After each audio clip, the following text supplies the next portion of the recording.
এই দেশে যারা গণতন্ত্রকে হত্যা করেছিল তার শিকড়নি হচ্ছে শেখ মুজিব। বিরোধী দলের নেতা সরকারকে ব্ল্যাকমেলিং করতে চাইছে না কোনটা করতে চাইছে আমি জানি না। তারা সরকারের অভ্যন্তরীণ কিছু কথা উল্লেখ করে বলেছেন প্রয়োজনে তা পাশ করবে। এটি বড় মর্মান্তিক এবং নিঃসন্দেহে সরকারের জন্য কোনো কিছু বয়ে আনবে না। কোন রাজনৈতিক দলের কাজ না সরকারের অভ্যন্তরে চর নিয়োগ করা, লোক নিয়োগ করা, ব্ল্যাকমেলিং করার কথা বলা, এটা শোভনীয় না।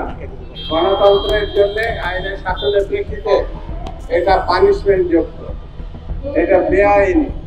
সেই জন্য আমি বলবো সরকারকে ব্ল্যাকমেলিং করে যারা সুবিধা দেওয়ার চিন্তা করছে সেই ব্যাপারেও সরকারকে সতর্ক থাকতে হবে। আমরা জানি এই দেশে যারা গণতন্ত্রকে হত্যা করেছিল তার শিকড়নি হচ্ছে শেখ মুজিব।